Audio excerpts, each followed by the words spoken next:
But it's kind of interesting, like when we think about it in perspective. And essentially, Mm. because essentially, stuff happens, and I know, but then remember though. but then we can just roll the clock back to. Mm-hmm. But guess what, Jolene? What's up? We're live. But guess what also, Jolene? What? We're 1 year old. We are 1 year out here. Man, I wish I had some, some noisemakers or something.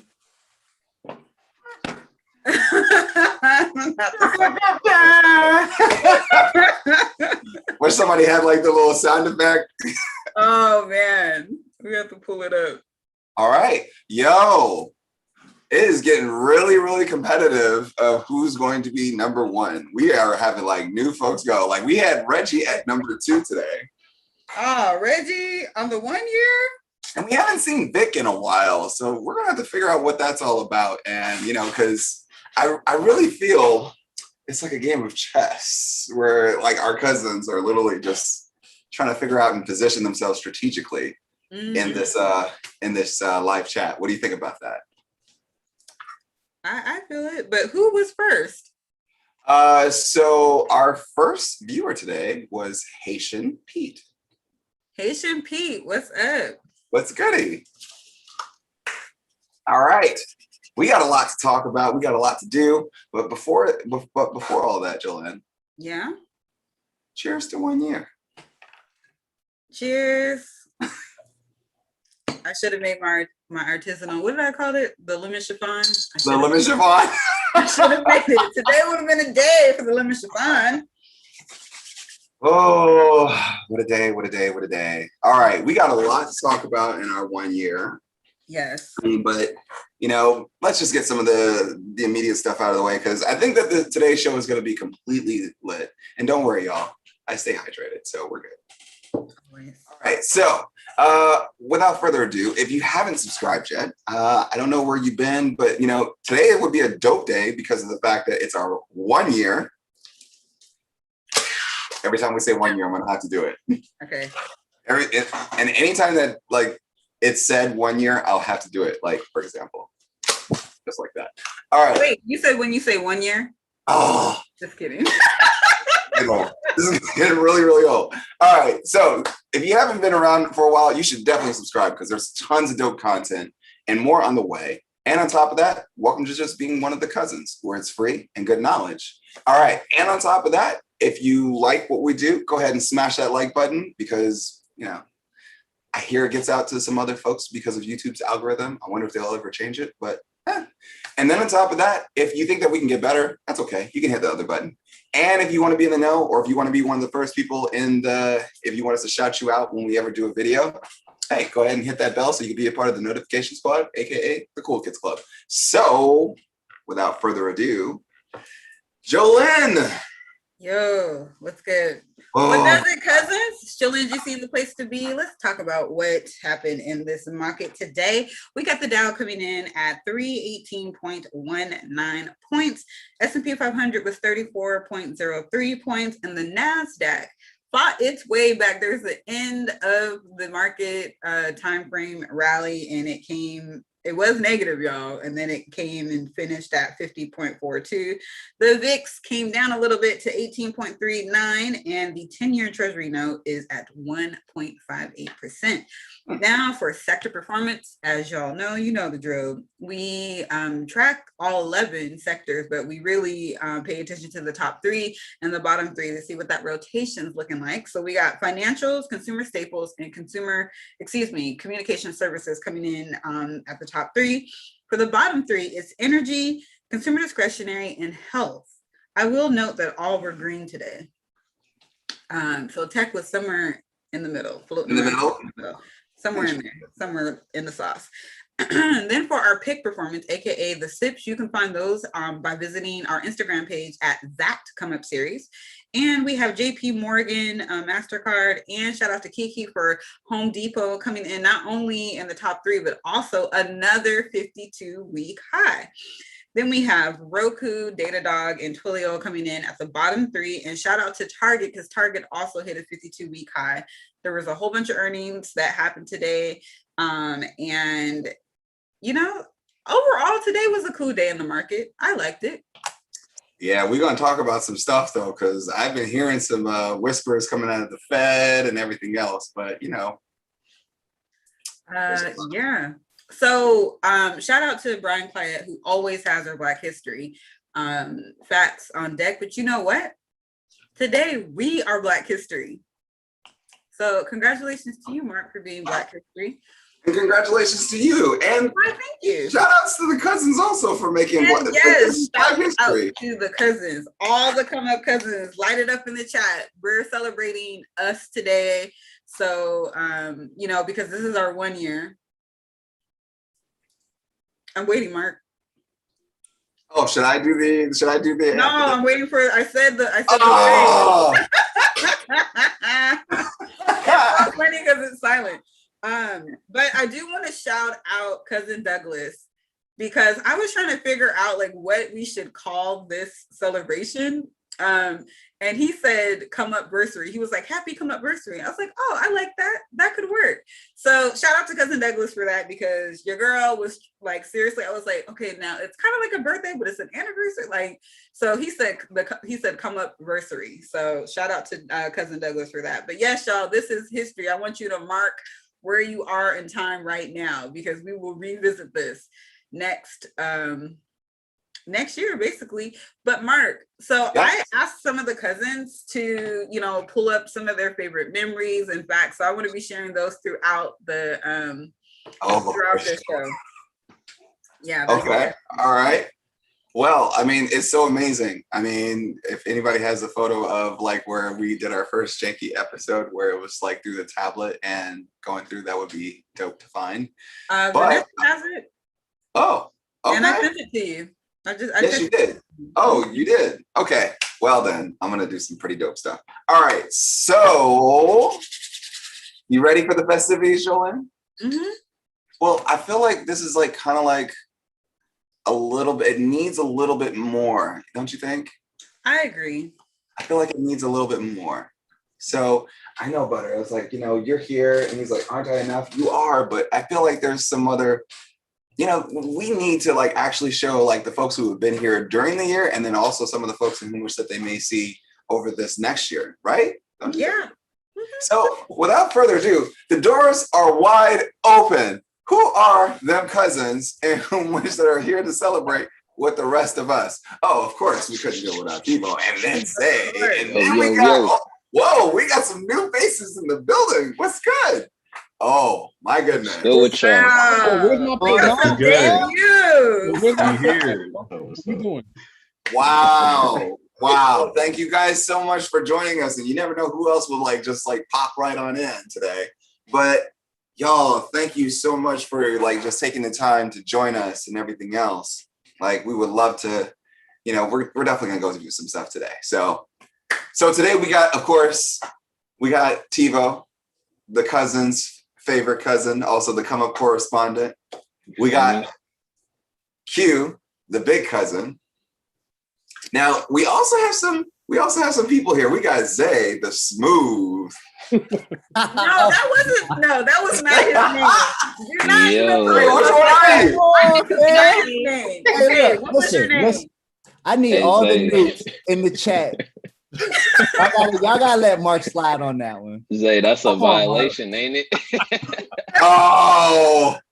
Okay, but Zay, what is your name? Because that was not it. You're not known. It was the Tudor cousin. Yes. Okay. All right, there it is. All right, but we got some new faces here, and we got some we got an unsung hero here. Because first off, I'll definitely, before we bring in the new folks, I definitely want to shout out Vanessa.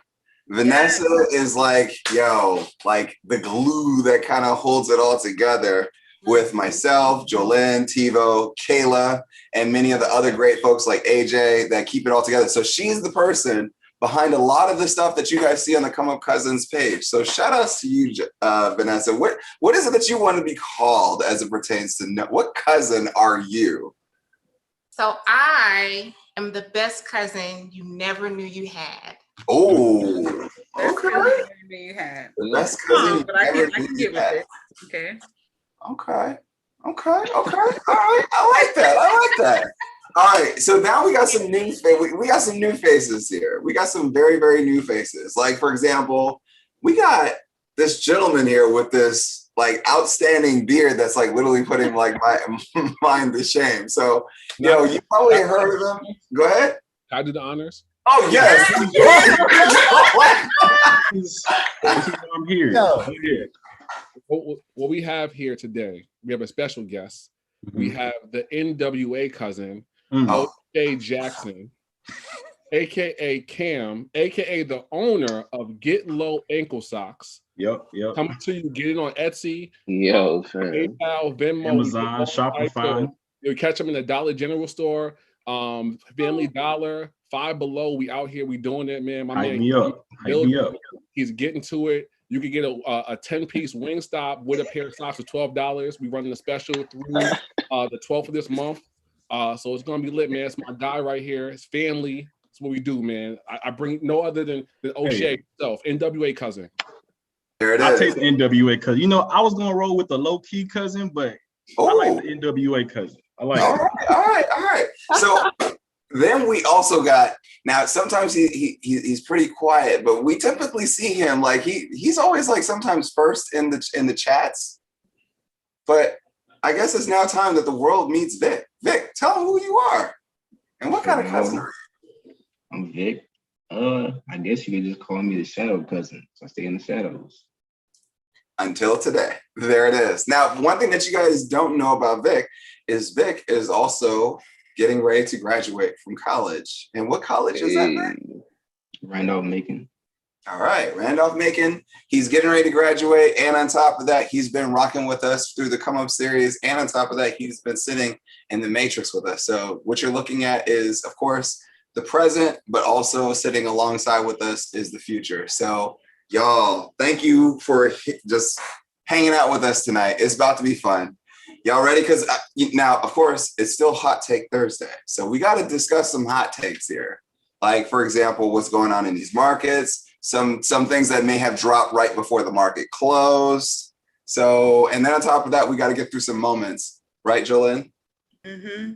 Uh-oh. See, she's lining them up. I think we also have some other guests here, though, that may stop by or just may want to come through the door and say hello to everybody. We figure we come in before you get jumping on into the business. And who could this be? All right. Butter. Butter is like not We have none other than your cousin Tippy. Your cousin Tippy. What's up, Hey. What's up? What's going on? Chilling. Good to see everybody. So we have a cousin name, and in the chat they typically call us the first family. So we'll go with that. Hey. Yeah. That's We fine. wanted to say hey before y'all jumped into the real biz. Yeah. And then we have salmon later. Yes. I love y'all. All right, y'all. Butter, they're not going to take your ball. Go for your bed. Go on. Go on. That might be the least Gabe ever said in life. All right, so let's get to it. How should we begin? Let's first address some things, because then on top of that, I got a magic trick to show everybody. So let's start off with some of the easy stuff out of the way. Oh, what? No, I had to set the vibe. It didn't feel. It felt kind of naked over here. I had to set the vibe. Okay. Feel me? You're right. All right, I think they just heard what you just said about that's the least that Gabe has ever said. All right, so here we go. All right, so I'm gonna play a few squares here. So let's choose a square of Zay, and then on top of that, let's go with Q. All right. So Zay. Yo. We've been seeing some things with JP Morgan and Goldman Sachs, but then Q, Square just reported earnings tonight. Okay. Can we talk about that? Like where we are in the financial landscape and what is it that institutional and what are we seeing right now in this market? Like, is there something that's missing? And you know what? Since we already see that Zay is already like cheesing over here, so we're gonna let him go first. Okay. No, actually, I don't. I would love to hear Q's perspective because Q said something earlier that I want to know if he's going to. Oh no, I got hot takes. Profess it to the people. No, I got hot takes. So my first hot take is I am now bullish in the short term on banks because the stock market is irrational. And though they want to be irrational, I'm going to be ignorant with them. And so I'm changing my stance. I'm bullish short term. So over the next 6 to 18 months, I've changed my tune. I hit my man. I said, Zay, I came to see you. I said, listen, I changed my tune. The market's being irrational. Rates and inflation aren't going anywhere. They're going to make money based on the fear. And also, people didn't default on loans as much as we thought they would. So, hey, you know what? I have no problem changing my tune or changing direction. But my initial hot take was going to be PayPal will be the leader in crypto amongst all fintech in the next 2 years. Like if you're not owning, but if you want to exchange, place everything crypto as far as fintech, PayPal is going to be the winner. That is my bet. Over Square. So you're bullish at the top, Q? Because they've been smacking all-time highs around, for a little minute here. You still bullish on that? Not so much bullish at the top, but what I always point out about PayPal is for a company that mirrors the Spurs. So for 20 years, the Spurs won 50 games and it was boring basketball and they went to the finals and no one really cared, right? It wasn't something that was a big deal. You expected greatness from them. I think that we have that in PayPal. But the thing that's unique about the company is so many of our favorite innovative companies have come from people who started PayPal. There's a guy, I think Elon Musk was a part of the start of PayPal and some others out there that, that were a part of it. So I think they start to tap into more innovation, take more risk, and understand that they are in a place where they need to grow as a company. And I think they've established that being first with blockchain and cryptocurrency will let them bring more people onto the marketplace, but also allow them to really recreate the digital wallet as we grow as society. So that is my hot take. I'm going to shoot from half court. I'm going to shoot for that. I think that they're very well positioned. So regardless of the stock price highs, where they're going from a management perspective, I really believe they can achieve that. Gotcha. Zay? I mean, what's there really to say? Banks was so undervalued last year. So just let me reiterate, right? So this is the only reason why I was hot on banks, and Q kind of hit it. At the end of the day, the market ran crazy high. So there was a big gap between, tech and all the other sectors. So the other sectors had to play catch up. The banks got beat up real bad because a lot of people saw the pandemic and kind of thought we was going back into like a financial crisis. So the banks put all this money away, but the banks were never in bad shape. This whole recession wasn't caused by the banks. So they had money, on the sidelines. So now we are in an environment where, don't forget, in June, they're going to be able to do buybacks. Now, I know Q's going to go in on the whole buyback situation, but this is why you can be bullish on the banks, because they're about to start doing buybacks. You got raising rates. And because they were just so undervalued, and if you want to Tebow's point, he called Q a value investor. So if you want to look at, if you want to look at, PE ratios and stuff like that, they're still at a good value. So banks, while they may pull back, can I correct you real going to quick? continue to run. Can I correct you real quick, Zach? You keep on saying banks. Let's establish it. JP Morgan and Goldman Sachs, because you don't mean. Wait, come on, hold on. You can't. So let's peep. Capital One been rolling. Discover been rolling. No, you're not gonna take. Hold on. Morgan Stanley. No.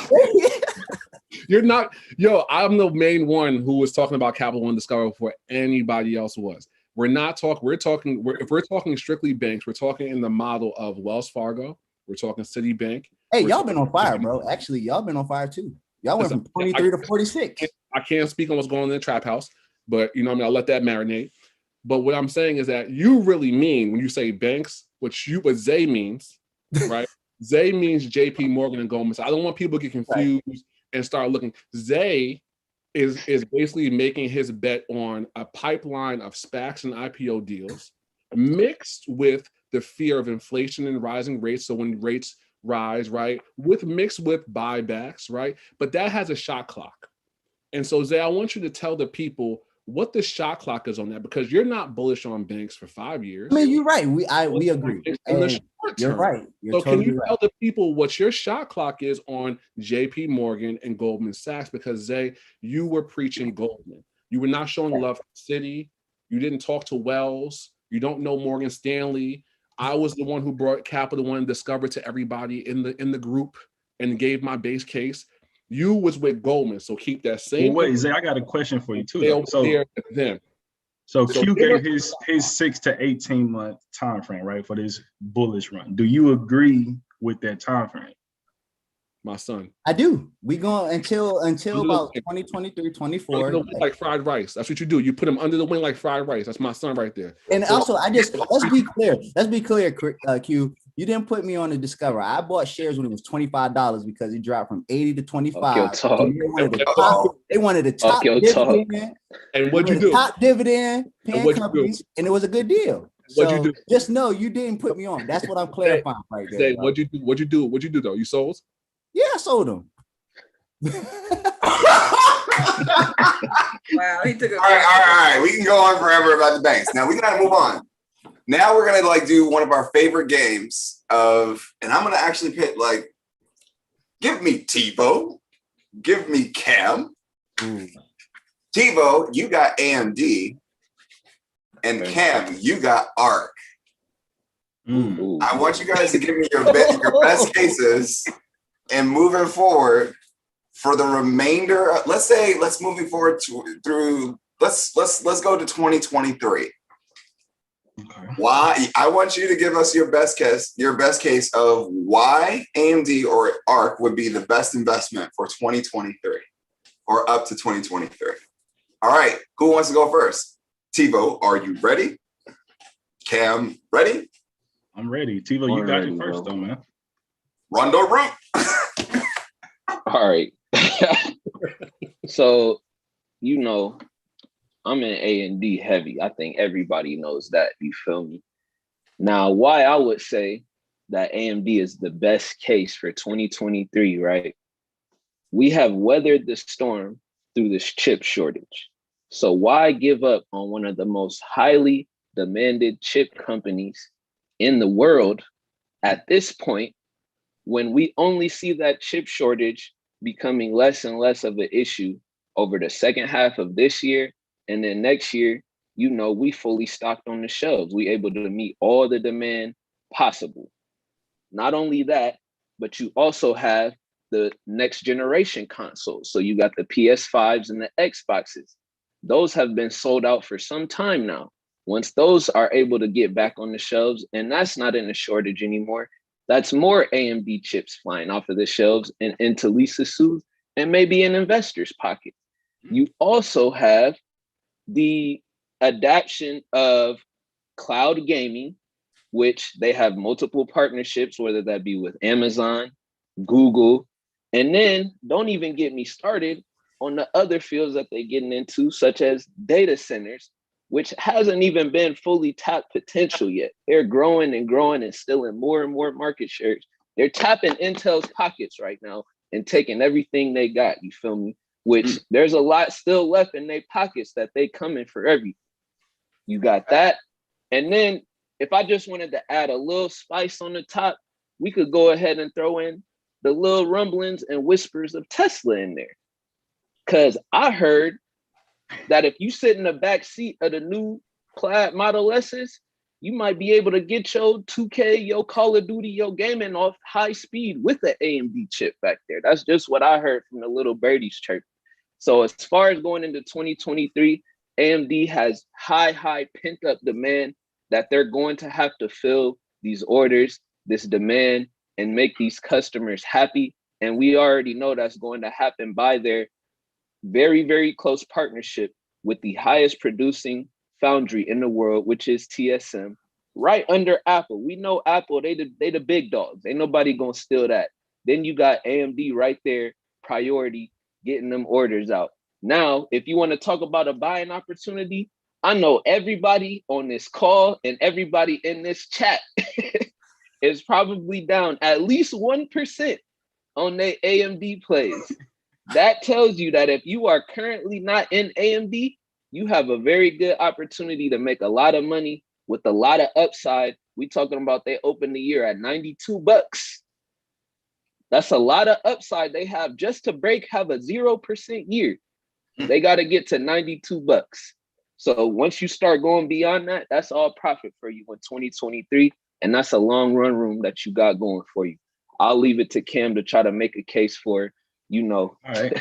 So first of all, I want to say I got set up because y'all know TiVo and AMD is like, they like this. Okay?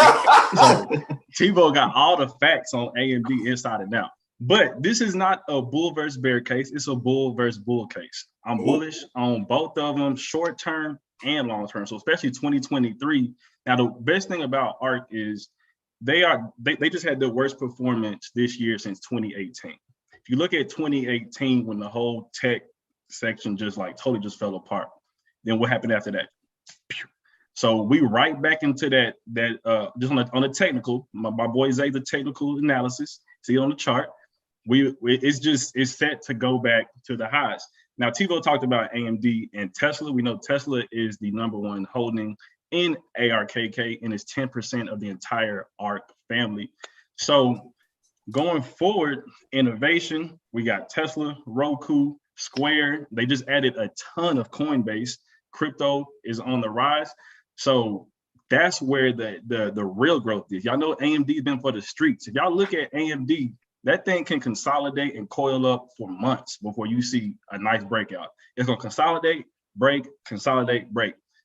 ARKK is just like what they be saying, to the moon. That's what ARKK be doing. It just go up and up and up. So it's just going through some correction right now. I think it opened up or it hit a high of like 160 or something, and now it's pushing towards 100. That's just creating a buying opportunity. We got Aunt Kathy that knows what she's doing. I think it was like 400% return over the past couple of years. So I wouldn't expect nothing less from that ARK family as they continue to innovate and push forward. So that's where you'll get your real gains going forward in the near future. Okay. So I was gonna say, are there any rebuttals? I mean, all I would say, is that a lot of times when we're approaching our thesis and our trading outlook, we are told to expect to remove 2020. So if you remove 2020, what does ARK look like? ARK had an astronomical run from Tesla going on an unprecedented stock run that we haven't seen in a very long time from a company that large. We know that Tesla is not going to do that again. Like, let's just be clear. Tesla is not going to do that again. Hold on, that same percentage return, it's not going to happen this year, bro. It's not. We already halfway through the year. It's not going to happen this year. Okay. So what I will say is AMD is a singular position. We've weathered the storm. We're getting to the good part. We're getting to the good seasonality, the good news. All of this stuff is about to be baked into the stock. We've weathered the hard part. ARK, we have seen that a lot of these companies, their thesis played out last year because of COVID. Before COVID, ARK was not that high performing of an ETF. Let's be honest. So now if we drop that down and come back to reality, which looks like it's resetting, how high of a performance can that stock still do, or can that ETF still do going forward? You done? Finish, bro. All right. So I believe now, one thing I learned about debates is sometimes you got to take what the person gives you and use it against them, right? So 2020, I believe AMD was in the 30s, and then they shot all the way up to pushing $100. So that same argument can be made about any stock really for 2020. So that we're gonna just throw that out the window altogether. Secondly, you got a singular position AMD. Now, what's riskier, holding 50 companies or holding one company that can be it's extremely volatile and can go through a lot? When you got an ETF, that's holding things together. It don't matter. Something can go up, something can go down, but it's going to move all as a unit. So going forward, is innovation going to beat out chips? Probably. So I like my chances going in with ARC rather than AMD. And if you look at a 5-year chart on ARC, even though they did not have those 2020 type of returns, they're still known for getting you way higher returns than slow AMD throughout the year. And now I'm done. Well, that's interesting. And I think that this is going to be very, very interesting as we move into the second part, like which we kind of like talk about something and which that kind of like caused a little bit of movement across the entire market. I think that as we went into the last hour of today's market, we saw that there was a sell-off in cryptocurrency. We also saw that there was a sell-off in other specific sectors, but then we also saw a spike within other sectors, a la technology and consumer discretionary. Now, one of those things that we heard about was we heard a report that came out of the Fed where they were talking about high valued assets that will possibly be coming crashing down pretty soon. Q, care to speak on that a little bit? I mean, I think it's the elephant in the room. Okay. We haven't acknowledged, but the internet has acknowledged. Like, if you go to dinner, your waiter might tell you what to invest in, and that's a little bit weird in a sense. So I think that you start looking at different spaces and start kind of creating a bear case, and you look at, let's say, cryptocurrency for a second, and take a look that it is a technology that is expansive. It is technology that obviously is going to be here for a long time, but it is an infant. And a lot of money that has piled in has been both, I won't say unintelligent money, but has been unknowledgeable money into this space. But even with that, if you take, for example, Bitcoin, 2.4% of all holders own 97% of the coin. And so when you look at it from that perspective, MicroStrategy, Square, Tesla, if these companies were to liquidate, that bubble would burst. And so you start to look at Dogecoin started as a meme stock. And so what is the base case? What's the use case? We don't know. You look at Ethereum as a platform, right? But I was once told you keep your friends close, your enemies closer. So I'm very curious to see what MasterCard and Visa are doing in their partnerships with them, right? So I think that there are a lot of planes in the air that have to land. And air traffic control, aka the Fed, understands that. And some of those planes may crash. And they want to prepare people for a harsh landing, right? And I think that people have sentiments in the market where things go well, you never think about the downside. Everybody that invested in 2020 that got in March to September made a lot of money. And then everybody who's got into cryptocurrencies made a lot of money, right? Oh my God, my Dogecoin is up, or my Ethereum is up, or my Bitcoin is up. But very few people understand technology. They understand the back end technology of it, right? And some of these companies are exploiting that, and they have significant positions. And what people fail to realize is that the number one priority isn't cryptocurrency. And Mark, you know what the number one priority is? It's ESG. Yes, it is. If you go to ETF.com, you can scroll down the page. It's nothing but ESG funds. Green this, green that. And from an institutional level, institutions want to figure out how to create ESG, right? IPOs, ESG SPACs, ESG investments, just specific sector-based things, right? Because that matters to Gen Z. And by, year 2050 or something like that, Gen Z will own 47% of the wealth in the world, or America, whatever it is. So they're positioning for that. So if I'm looking at cryptocurrency, then I'm going to look at places that are mining with clean energy. And I think you get, Kathy's white paper, you start to look at things and go, okay, well, who is going to be that company or that coin that's going to be clean energy, because everybody's going to flock to ESG.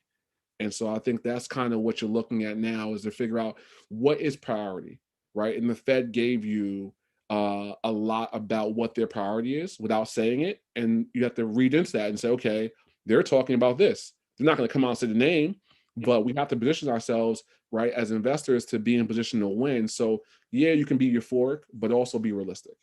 Mm-hmm. It's kind of interesting because just as of, I think it was last week, the S&P 500 created a new ETF very, very quietly. And guess what the name of that ETF was called? ESG. So, go ahead. There was a merger Uh-oh. that happened at the end of last year. It was the biggest merger of 2020. It wasn't sexy, and no one talked about it except for me. And I told her, I said SPGI Global, because you just said, what'd you say, Mark? Who made what? Who made that, Mark? Go ahead. Go ahead. No, Mark, who made it? Who made that, Mark? You made the call. No. Who made the ETF? Like you said, the S&P 500. Oh, S&P Global. S&P Global. And they own IHS now, right? Yes, they do. They own all the institutional data, and they create all the indexes that matter, and they create everything in which we source from, and we dictate our investments and everything from. And on the same day, the Salesforce made a deal. I couldn't get away from Salesforce, but no one talked about the IHS deal. And the stock has run from 300 to 390s, even in a market full of trepidation, and no one's talked about it. No one said a word. Now, the people who rock with it have hit me and said, Q, good looks. But if you're not paying attention, how can a company run from 300 to 390 in the market we just had? They own all the data. ESG, crypto, however you want to slice it, they own all the cool stuff that comes out. They're a part of it, right? And so that's what I mean by using your brain to think through. That's not a technical or a fundamental thing. That's just paying attention. And so, like, I bring that point up because you say, oh, S&P 500. Yeah, S&P Global, because they have all the information. They're about to take up. You got to go see the plug. See, like, you got to go talk to them. See, like, I like to think of myself as the financial literacy Jay Prince. Shout out to Kim. Because you got to come see me at some point in time, right? Like, you got to come talk to me. That's S&P Global. Hey, you know the ticker for that, Q? It's SPGI. SPGI. Mm-hmm. All right. Well, it's interesting because even in that article, they did talk about like some of the things in which that, you know, they're saying that they're very vulnerable, given in the sense that a lot of folks forget during 2020, the Fed was adding a lot of things to its balance sheet. And one of those things that they were buying up was significant amounts of corporate debt. Now, just for a small lesson for us, you know, does the Fed hold on to this stuff that's on their balance sheet, or do they try to also get this off their books? Okay. All right. So let's go ahead and nitrate here. So it's interesting because I really, really wonder, Q, who were some of those sectors that were going very, very heavy in 2020 that required a lot of, say, for example, Federal Reserve help? Yeah. I could have sworn it could be financials? Mm-hmm. Could it be utilities? Could it be also energy? And even I could have sworn, I could be wrong, but it could also be some of those same consumer staple companies that the Fed had took a lot of that debt and bought that up and added to their balance sheet. Am I correct? You are. So if they're looking to remove those things off of their balance sheet, then do really those companies really look attractive, especially if we talk about high inflation or high yields? Where would your airlines fall? Transportation. And I think that's you know what? I see what you did there, Zay. You're not gonna put me into your dark and twisted fantasy.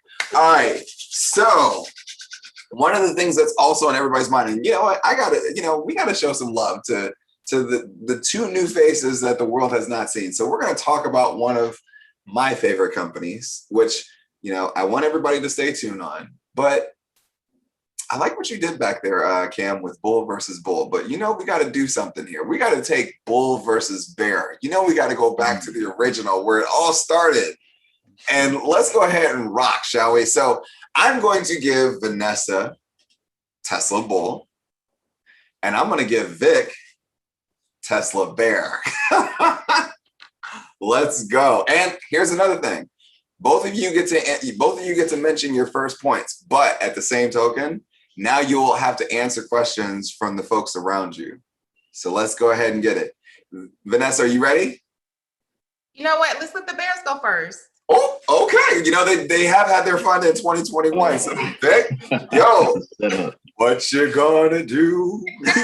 Oh man. All right. So Tesla's bear case. Oof, this is tough. I would say really the main point is, can they sustain their growth?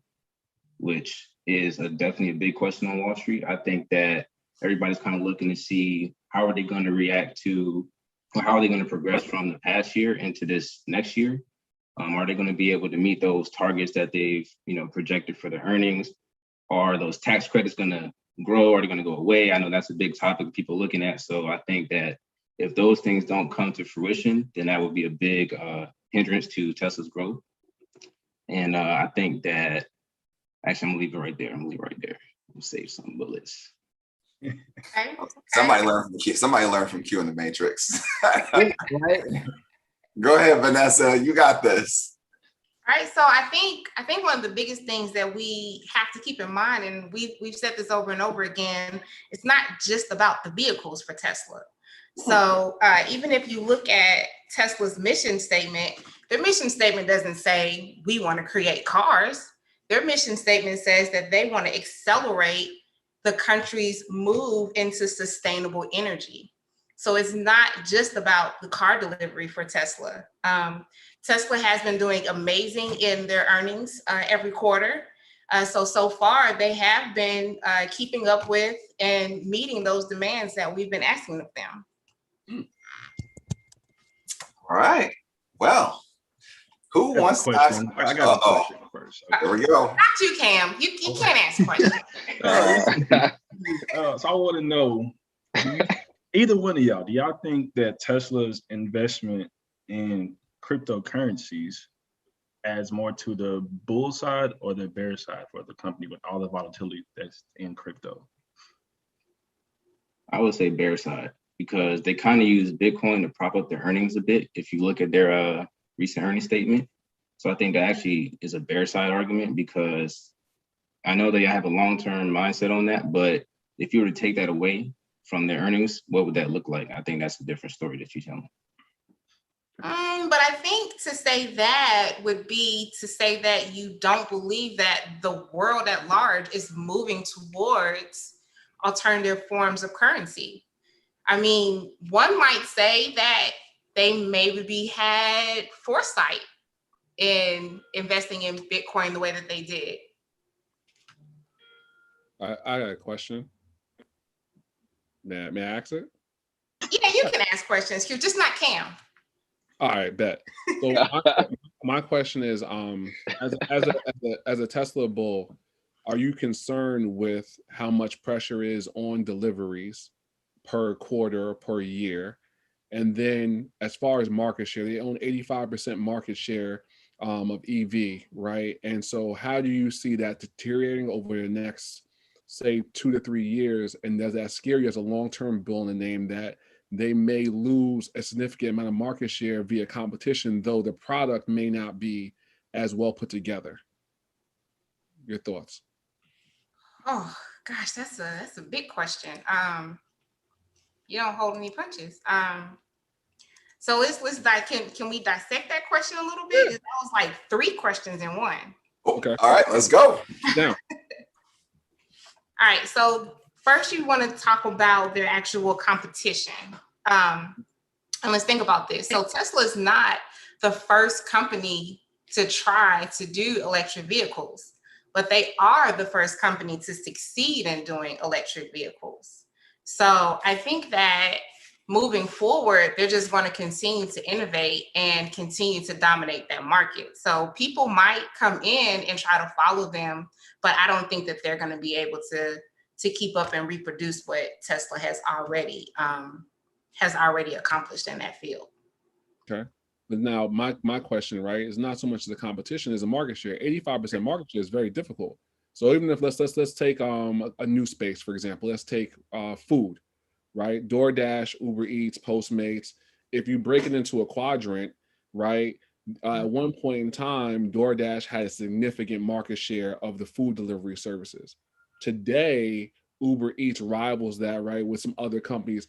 So that will at some point in time chew its earnings. So is that a concern, right? Like, they're going to be the best. We know they're going to innovate, right? But that doesn't dictate them having an 85% market share for the rest of time, right? That's going to come down. So how do they offset that loss? Because again, we lose, let's say 20% of market share, where does the offset come from?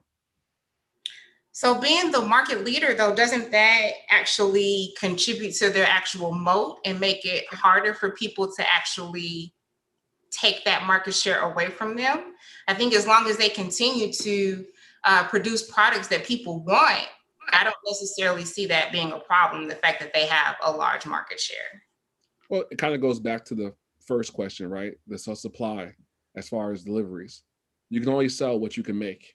And if demand grows more than what you can make, people are going to look elsewhere. If you're hungry and you go to a restaurant, it's a 3-hour wait. Well, guess what? I'm going to go next door to other restaurant where there is no wait. Though the food may not be as good, I'm hungry now. And I want my food now. I don't want to wait 3 hours. So if demand jumps to 10 million and they can only produce 5 million, well, there's 5 million hungry mouths that may go elsewhere for food, though the food may not taste as good as where they are, right? And so when you couple that with the government credits, right, and hoping that continues, I think what Vic was trying to get at with the Bitcoin in the bear case is saying they were propped up on what they made there to kind of make up for what they lack in other areas. Now, before I even go deeper, am a Tesla bull. So this is just me giving the other side of it, right? Because I believe in the company. But that's a real issue, right? And I think that's something Mark touched on, was saying, hey, they can't hold this market share for a long time, right? So you knew that trepidation was going to come into the name. You knew that all the people who were bearish on the name were coming to kind of talk their itch, right? But if you believe in innovation and their ability to bring the battery price down and to bring the cars to 19,000, right? You able to kind of circumvent some of those issues you're going to see, but it's still a cause for concern. And that's why they're not just a car company, right? Because what I'm talking about is cars. So your argument is, hey, that's cool. They do other stuff. That's just one part of who they are. Okay. So go ahead, Mark. I'm sorry. No, go ahead. Go ahead. Well, I was gonna say to Q's point about keeping up with the inventory. Aren't they opening a whole new plant just down the street from me in Austin? So looks like they're addressing that issue. Mark, can I get my Mortal Kombat on real quick? Listen, I am supposed to be going against Vic, okay? Yeah, no. Don't worry, Vanessa. I got you. Go ahead, Q. Tag him in. The only thing I'm going to say is that that's absolutely correct, but some of what we saw this week was due to the fact that their Germany plant is having some issues as far as getting things online. So then, you're right, there's always a little bit of risk there. I think they're going to change the narrative with a lot of different things globally with distribution, but that's the issue right now, that they can't get online until 2022. So I had to stick up for my man, Michael Ealy. You're not going to talk to him crazy like that. That's my guy. I got you, bro. Oh my God. And so, you know what I mean? I'm going to leave like this. Think like a man. That's all I'm going to say. Right, Michael? Let's get it. Well, can I get tagged in real quick? Yes, please, Mark, since Q took over for Vic, clearly. All right, Vic, next time you're going to need to fight your own back. I got you, Vic. Don't worry, bro. We're not going to do you like that. I got you, Vanessa, because last time I checked, there was recently an article that was just posted that said that Tesla has just sold out of all of its production. It's sold out for all of its production capacity for Q2. So that's huge because it lets you know where the demand is. And on top of that, if the demand had stopped, then ultimately we would be seeing that the orders have stopped. Now, of course, now I know that Q's going to come at me for this next statement, but somebody has checked the Tesla website and where they have seen that essentially that the orders have gone on and they're ultimately extending they went from May, June, and then now they have gone to, I think it's July, August, or August, September, in which that's letting you know how much people are willing to essentially pay and ultimately be waiting for such inventory to come their way or waiting for their vehicles to show up. That's the first thing. The second thing is, as it pertains to the Germany warehouse or their German plant situation, a lot of the stuff and what we heard from coming out of Germany was actually ruled as false. So a lot of them said that it would take them a year to 6 months, but actually it's only going to be delayed for about 3 months as it pertains to them getting everything up to snuff. And the only reason why there is because they're adding on extra pieces to the business line, which is ultimately allowing people to come in and recycle their batteries. So, you know. So one, Mark. I tag out because this is not.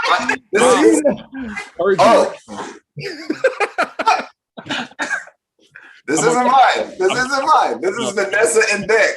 I'm gonna let you rock because it's the 1 year, but you know where I was going. I knew where you were going. But I had a response.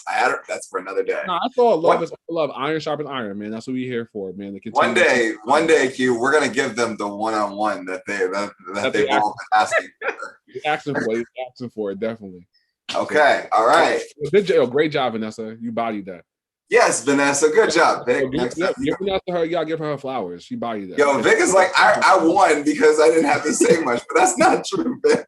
Vic's not a talker. That's a tough argument, bro. So, Vic, are you a Tesla bear? No. Oh, okay. So that was definitely tough because of the fact that you're a Tesla bull. All right. So, Jolene, are we at the halfway point for some come up series memories? We're almost done. We have 8 minutes left.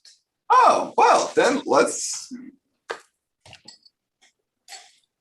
Oh, memories? Oh, yes, no. Yeah, I gotta pull them up though. Oh, okay. Like Jolene was like, I'm over here being entertained. Y'all are hilarious. Okay, so. And I'll cue the magic trick as you're doing that. This one is for Q. Oh. Okay, so background. I had asked the cousins to, just pull up funny like memories or things like that they thought, about the come up or phrases or whatever. And so do y'all remember that time when Q talked about the old guy at the club in the Hawaiian shirt? That was hilarious. We got a couple of shout outs. Oh, someone wants to know who Reggie is. So we need to have Reggie on the show at some point. They want to see his face. They want it to be revealed. Yeah, we definitely have seen Vic. So now essentially, we got to see who Reggie is. You know what? How about this? We'll actually set this up as a head-to-head, Reggie versus Vic, and we'll bring some subject matter. Okay. Yeah. Okay. There is a shout out to Kiki, Prophet Sniper. That was someone's favorite episode. Someone says, I hate to be the sap, but it touched my heart when Mark cried on the episode where the Wolves play. Iconic. Yeah, someone said they really appreciate the lesson on time, value, cost, and worth and those 4 pillars. Someone jokingly said, give the strike price formula again. We're so past the strike price. I have no DMs about the strike price. Oh, like that's so like the strike price formula. Man, that brings back memories because I remember that day when I actually brought that out and I was like, oh wow. Oh, this is a good one. A good come up series memory. The riddles. The riddles from the t-shirt. So hard. Riddles was different. Wait, were they really that hard? Listen, I thought I had to answer ask Jolene, I thought I had to answer 8 times. Mark, Mark, I'll tell you, listen, just because you don't think something's difficult, don't mean it's difficult. Like the way your brain works, like I made it easy for him. Like, yo, Mark, sometimes you gotta take it down. It's like it'll be a whole weekend trying to figure out their riddles. You be like, it's not that difficult. It is. Vanessa got the shirt on. Yeah. What's the answer to the shirt, Vanessa? The Roaring 20s. There it is. Like, how was you supposed to guess that from this? Yo, my answer was people got it right. There were people that got it right on the first. There were a lot of people who got it right early on. Get it right. Someone asked, "What happened to that guy that took lives for a living?" They still want to know what exactly he does. That's classified information. We can't tell you what Brother Marcus does, but y'all remember that? But what they were guessing in the comments was hilarious. They was in the chat, like in left field. They was in the chat going crazy that episode. Oh, someone said one of their memories was the first time Mark volunteered a chart without anyone telling you, can you pull the chart up? So Yeah, because I used to always like try to well, that's not true because there were He moments be where I ready. was geeked out, and then next thing you know, everybody's just like, "Yeah, we're gonna need to see some charts." oh, this was someone said your benediction at the end of November. So whatever that was, whatever was going on in November. That was the beginning of the B. That was the beginning of the B legendary. Okay. Oh gosh, funniest moment, Uncle Charles and the Freaknik. No. Hey, yo, y'all No, got Uncle Charles almost That's got people in legendary. trouble. Hey, bro, that's no, definitely y'all got That's legendary. Uncle Charles, an OG, man. Y'all gotta respect Uncle Nah, we not doing I that. was like, shut it down. Shut it down. that was classic. That was He told you what classic. he was doing in Atlanta in 91. Listen, Classic. Wow. A quote my here. name Bennett. Don't give a seasonal trade lifetime expectations. Facts. We have several. I think that still rings true today. Don't give seasonal trades lifetime expectations. Definitely. Shout out to financials. Also, let's see, we got some requests. Sorry. We have some requests for the Goon Hand to be brought back. Hey, legendary. Requests. Wasn't that Lily episode when you first introduced the Goon Hand? You know, I think it was, because remember Lily I was think sitting it there was. we're like, okay, but Lily, back to you. Someone said Kathy Wood looking straight into the camera and saying, "Cousin Kathy," remember how she said it? Like it was. No. Put a I hear question mark on it. she's supposed to be on CNBC tomorrow doing an interview. Yeah, she will be. Somebody Yeah, gonna those are pray some for of the top ones. A lot of them are duplicates, but what's y'all's favorite come up history moment? I would say mine was probably when this was like early come up when Mark tried to show us the chart on the Yahoo Finance app on his phone.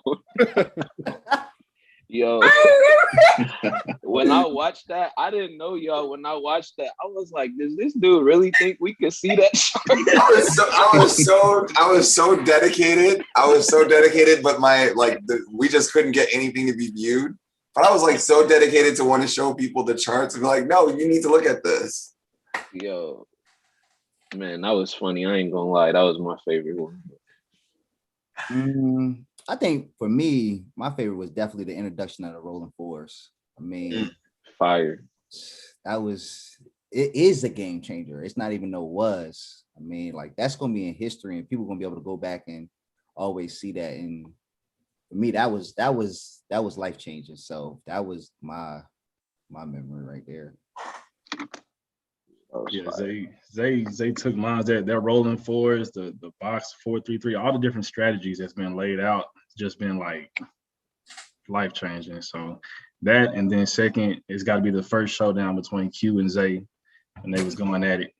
Those are my top two right there. Yeah, you stole my joint.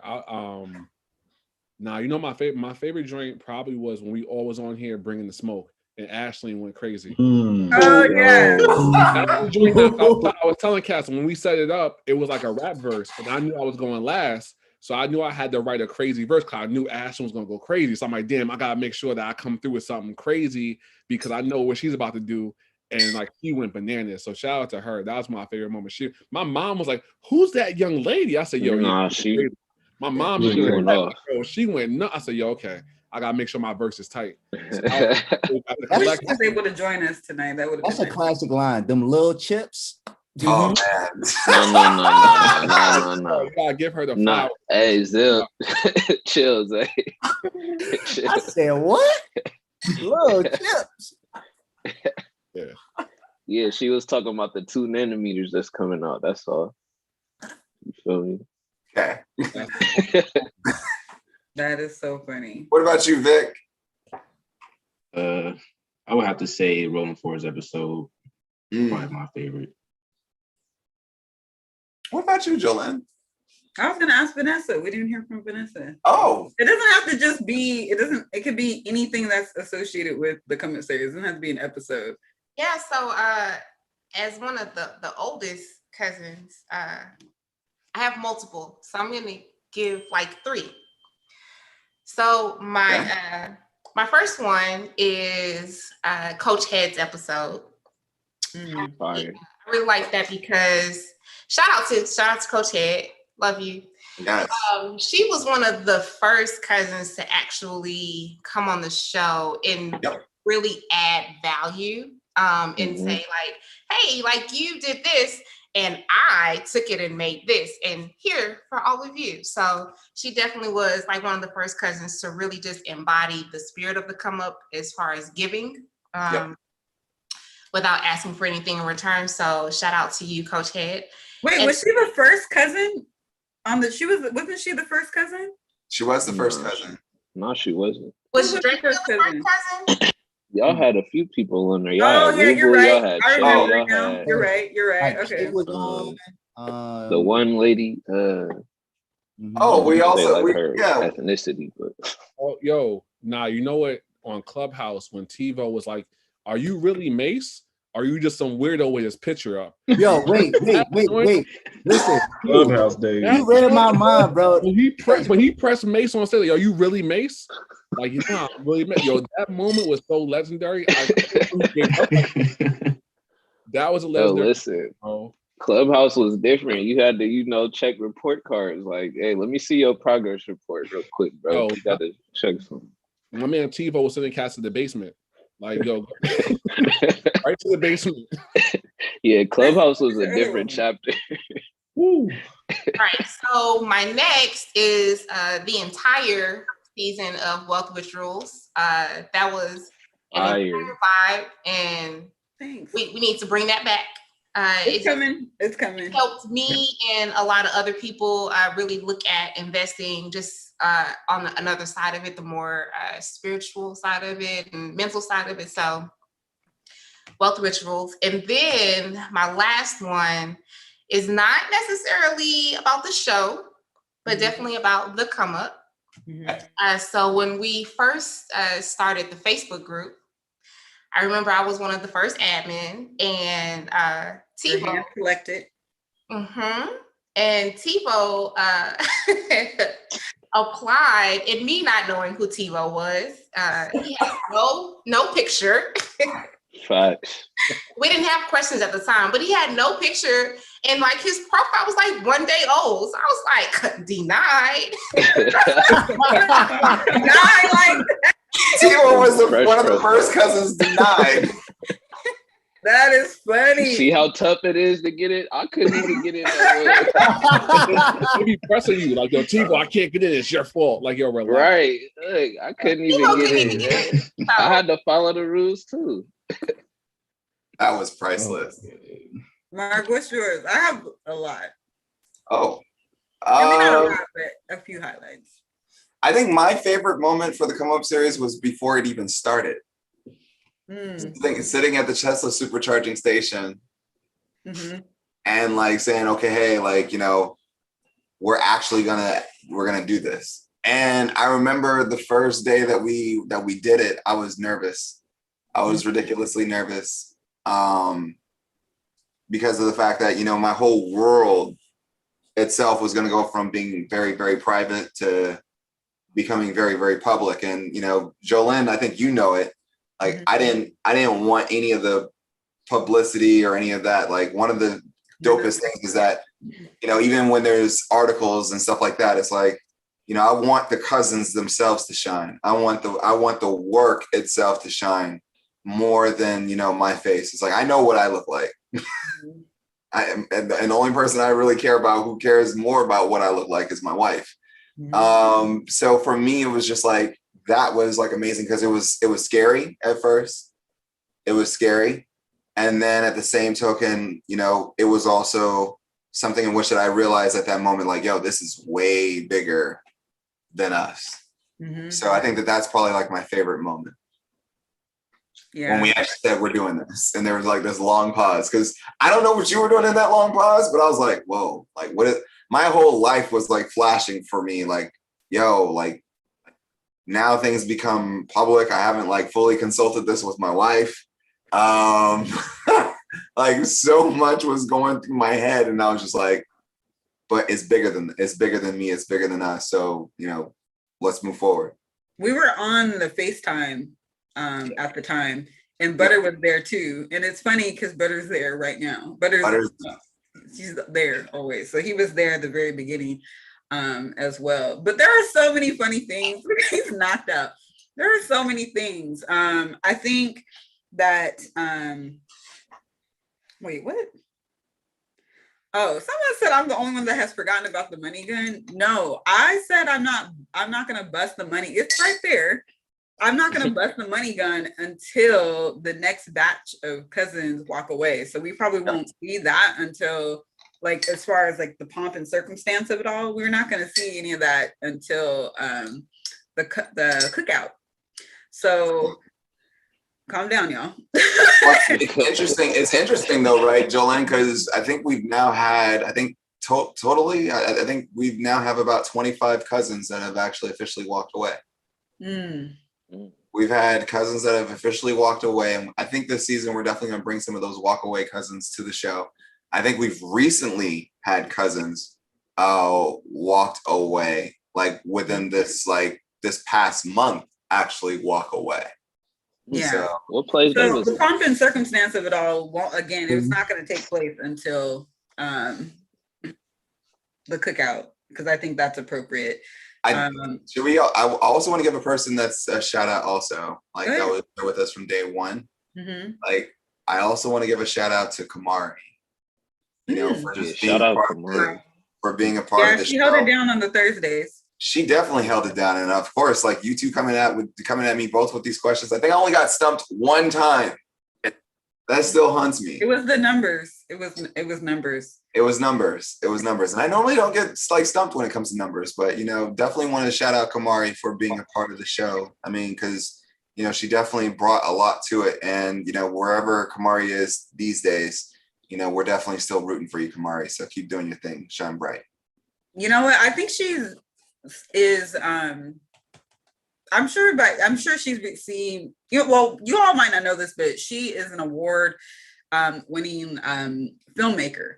Yep. So I'm sure she's in festivals right now, like still getting awards and all that, and just really, you know, focusing on her art and her craft. So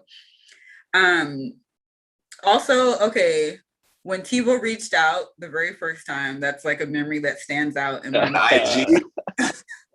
Yeah, because he was just like, look, I'm not trying to step on no toes or whatever, but I, you know, put together this Reddit, bop, woo, woo, woo, woo, and I was like, who is this young man? And then from the first time that I had a conversation with him, I was just like, oh, he was my little brother. So, yeah, that was like definitely one of the memories. Really just the whole journey. There are so many things, but really I just appreciate you all for being on the show and celebrating with us. I wish Lily was here. All right. Yeah. The IG live commentary, the IG live chat. That's what I was about to say. I forgot about the IG live. The refunds. Yeah, that's probably one of the top memories. Mark, you missed the chat because you used to be talking to people. That chat was different. Well, you know, we may have to actually bring something back because you never know. I may actually show up in an after party today on IG. Man. Oh, we definitely got to do a throwback. But we need to get up out of here because you already know. Well, I got something. I got to show something. I got something to show. Oh my gosh, we should have been did that. Okay. I mean, we here, but for those of whom are still stuck around, especially going through the memories with us, can I show a magic trick, y'all? Yeah. Go ahead, man. It's gonna be a great way to go out. Yeah. I think it's a way to go for a bang, you know. So let's pull it up, shall we? Because I feel like I would be remiss to not share this with the cousins. And you know me, I like to go dark mode, so don't hate. Somebody said, is the magic trick gonna bring art back to life? Well, I mean, if you're playing leverage, then probably not. But ultimately, if you're playing, say, for example, liquidity and long term, then you should be fine. All right, can y'all see this? Yep. Yeah. If there's only one line, yeah. Yeah, there's only one line. Wow. Okay. All right. So this is the NASDAQ over a 5-year chart. Over a 5-year chart, this is what we're looking at. Now, y'all know me. I don't really get caught up into the swing of things, but and here's the reason why. I think that today will explain a lot for everybody. Now, I think a while back I think most recently I did one where I had everybody look at the NASDAQ and compare it towards, different positions. So I hope that people took that into consideration. But I feel like, it's like if you kind of like take a step back, you can kind of like see things for, what they really are.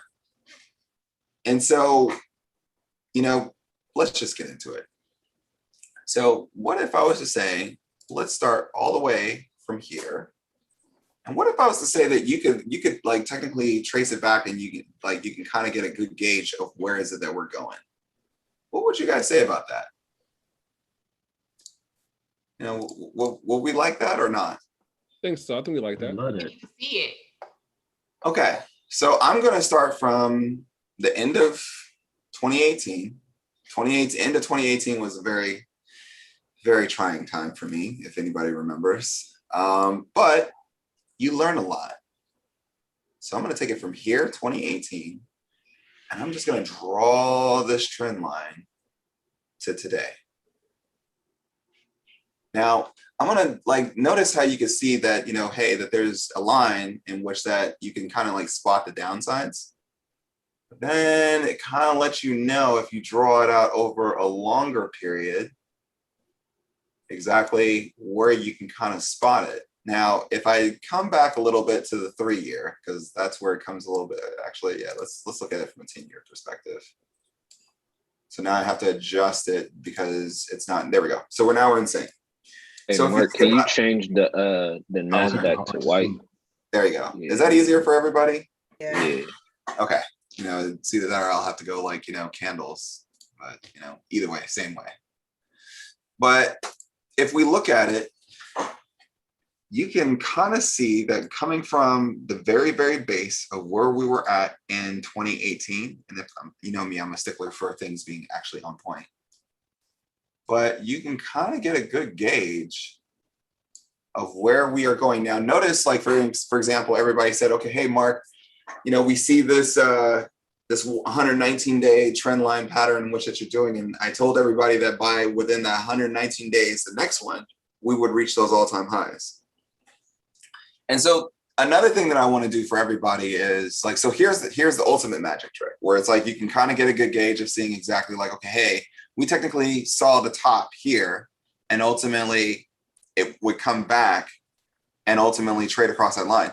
Now, the beautiful thing is if we use our wonderful friend called the Bollinger Bands, 20 period with the 2 width, then we can kind of get a good idea in seeing that, all right, well, we're pretty much spot on. So essentially, I'm going to draw another line and saying that your road to 15,000 in the NASDAQ kind of places you there probably by October.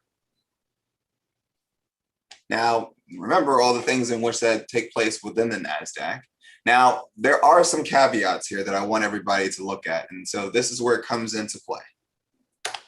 I'm going to remove some of the pieces, but it's you kind of got to know exactly where we've been as a market to kind of get a good gauge of where we're going. And sometimes you can learn a lot from the past. I know for a fact I've done that, and shout out to the Suicide Squad, though I have a feeling that they're going to hate me for this. But, you remember this cue where we took folks through a simulation.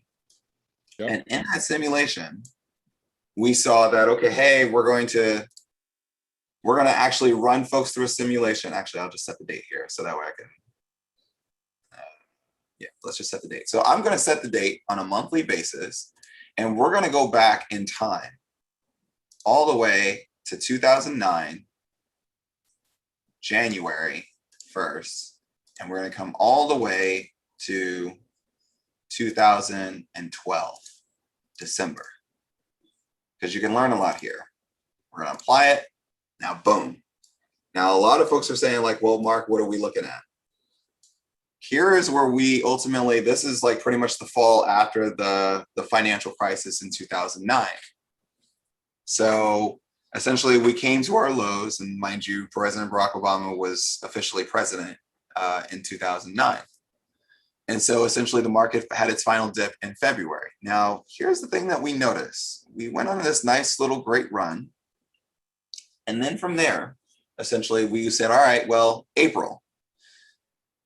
Now, normally the market tends to tip off around March, and then essentially it peaks out in April and then comes down. And then essentially June, we're ultimately recovering. And then essentially we go up for a run, we blow past it, and essentially boom. Now this was back in 2010. Now again, 2011, April 2011, we again, February, March, kind of like tipped off. And then essentially we tumbled down again. And then essentially we came back up. Now here we are in, say, for example, March, April, tipped down in May, coming up in June. So around June, you typically see that the market starts to rebound and heads back up to those highs. So then if I look at, let's say, if I'm gonna just clear it, right? I'm gonna just clear everything and just start over from the top and then look at it from a line chart. It kind of looks familiar, right? Because if we come from, let's say, January, we ran up, and at the high, essentially around February, here we are in like February coming all the way down, March, and then essentially here we are back up again around those April highs. We dropped again, here we are in May. We're preparing for, what is it? June. Go ahead, Zay. Oh, okay, you read it anyway, so all right, cool. All right, so the reason why I say this is because you can learn from history. So a lot of times when you see that, for example, when we have those drops in, say, for example, March/April, you tend to see that there's a consolidation period going from really the March, April, going all the way into early/mid-May. And then after mid-May, you tend to see that things start to go on a climb back up. So what we're starting to see, and notice what you're seeing that's taking place within the market.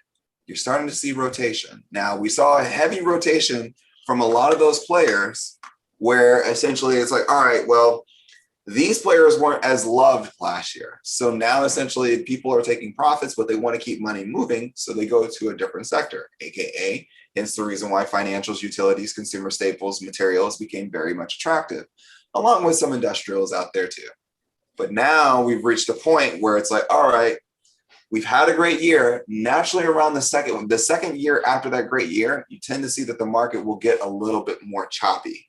So remember, you saw this in, let's say, I'm going to come all the way back to about 20, and let's see if it'll allow us to go back a little bit. So this is in 2020. We're still in 2020 still for some reason.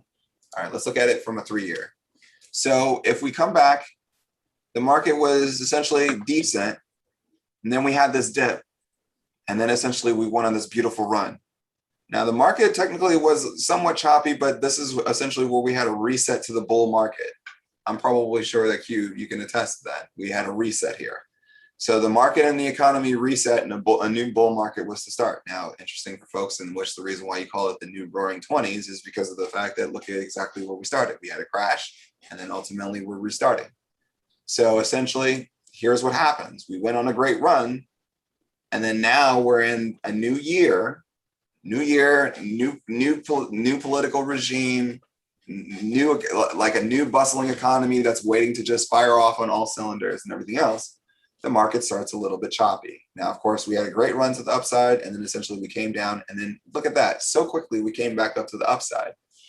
But just know this, the market's going to be a little bit choppy moving forward, but yet at the same token, you have to look at it in trajectory that even then, even in times of, think about it like this, the market was choppy here back in September and also in October of 2020.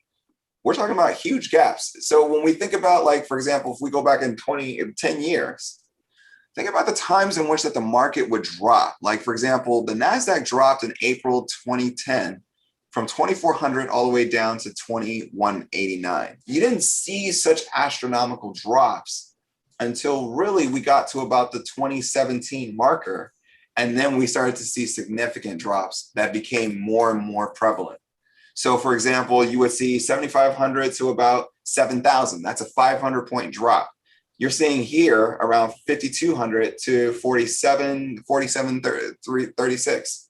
Now we're seeing, since now you're seeing a whole different market. Now, of course, this is correction, but then let's come outside of correction. January 2020, we dropped from 9,100 to 7,800 points in March. Now, of course, that's something that you can't really project. But again, you have August, you're dropping from 11,800 to now 11. You drop a whole 1,000 points. Like, these are things, if you go back in history and back in time, these things really didn't exist unless you had the dot-com bubble bust. And then essentially it's like you come forth and you see the financial crisis. These things they're not as prevalent as much as everybody thinks that they are. So for example, going from 2,800 to still 2,400, that's not significant to a lot of you today because of the fact that look at where the market is in which that you're trading. So the reason why we say that is keep it all into perspective. So essentially the market has had a great run. Now you're seeing that a lot of things are starting to be digested. And we saw that digestion take place early on in the year. Now it's going to be a point in time where it's like, okay, hey, where the thesis really starts to play out come, here we are in May, going into June, July, August, September, October, November, December. Now it's time for the thesis to actually play out. And sometimes you have to just allow the thesis to play out. Now, of course, if the thesis is falling apart, let it go. Did I miss anything, squad? I think we covered it. A lot of gems in there. Definitely had to break that down, rewatch it again. So all in all to say, and I guess I'll leave us off with a 1-year benediction. I'm on screen though, Mark. Of course. See, now it's like it was once upon a time charts. Now it's smart come back on screen. All right. So when we think about it, here we are in 2021. Now just imagine all the things in which that we were able to achieve together in 2020 within a short period of time. Think about the things in which that we've gone through during this period. We went through a pandemic where we have folks in which that we probably know that are probably no longer here with us. And to them, we say, thank you for at least, allowing us to have the privilege to be in your existence and time. Then we also went through one of the greatest times in which that you saw the stock market present such an opportunity for many of you to probably make your first time step into the market. Or for those of you that have been in the market, you saw a golden opportunity, which many of you took. And now it's like just even within our year, as we get into our 1-year anniversary, the interesting part, it makes me go back and reflect. On the first day that we presented the come up series, the market was actually down. It was actually down. We were actually going through some downturn times during the time that the come up series came on the air. I'm hearing some feedback from somebody. So I want you to think about it. Like, think about all the things in which that transpire within 365 days.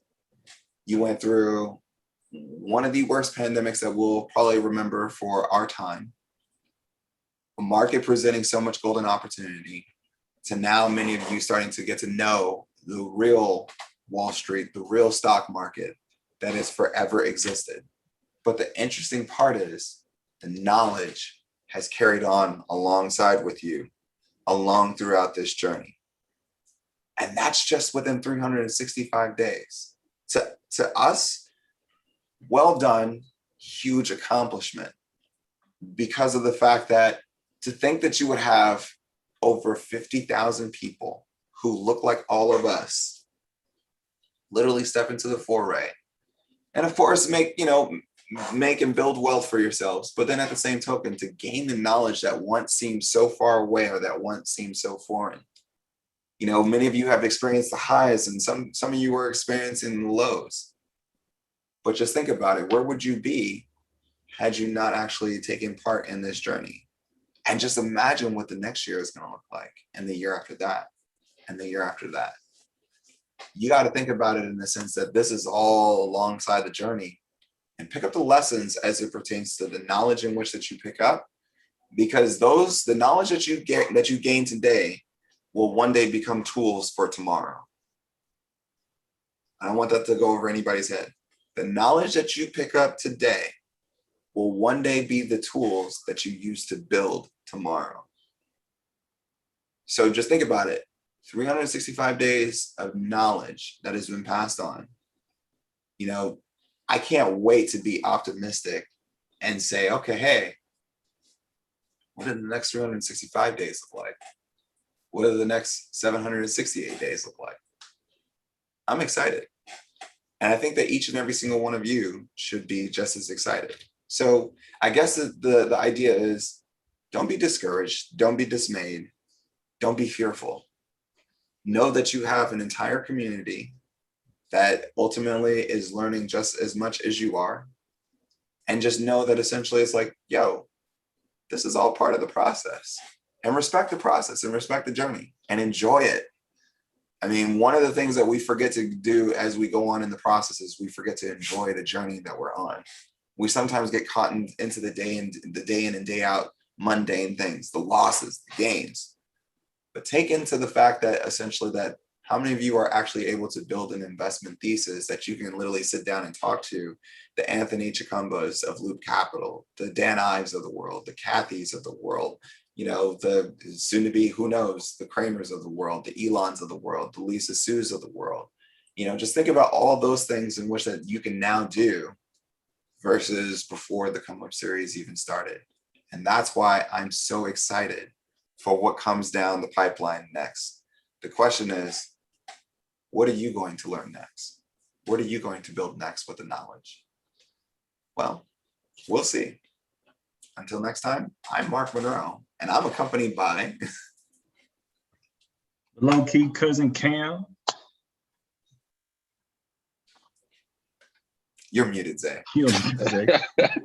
Nah, do that again. The muted cousin Zay. I'm gonna just be like, and it's your favorite cousin to this day. I'm out.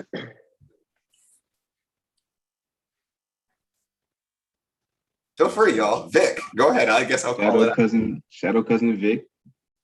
Vanessa. Vanessa, the best cousin you never knew you had.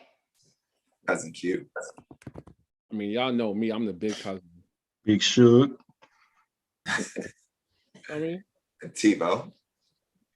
Y'all know me. I've been here a while. The correspondent. If you're struggling and you need help, you could call anybody on this Zoom. Don't struggle by yourself. You feel me? Facts. Big facts. Partner in crime. You know, I needed the dramatic pause. My life together, you know. Jolene GC, the place to be, the First Lady of Leisure, Galactic Catalyst, out here all day and all night. Bonnet Gang, Bonnet Gang. No shade gang. You can't say nothing now, Mark. 1 year, 1 year, 1 year. That's your Mark. You got to do what you got to do when someone says that praise. So go on ahead. And anyway, I'm really in a reflective mode right now. So I'm glad you all were able to join us. And I'm excited that we got to share these memories. I look forward to the after party. I'm just trying to decide which bonnet to wear at this rate, because you know your girl got a lot of bonnets. So I will be bringing the bonnet over, Mark. So if we do go live, I will be in bonnet attire. We will go live when you get here. All right. Well, I got to eat first, but then we can. That's cool. That's cool. All right, y'all. Until next time, we'll see you next week. But be on the lookout, because I think something may be hitting the streets soon. I got the nod yes from the director, cinematographer extraordinaire, Steve. Tell Steve I'm coming for those archives. You better not. You better not really, because okay, there is an episode that has never released. Yeah. Y'all gonna sell it as an NFT? No, you never know. But right now I'm treating it like a Kendrick Lamar Untitled. All right, y'all. Have a wonderful evening. We love you all. Have a good night. See you guys next week. Or you never know, maybe on Friday or Saturday. Peace, y'all.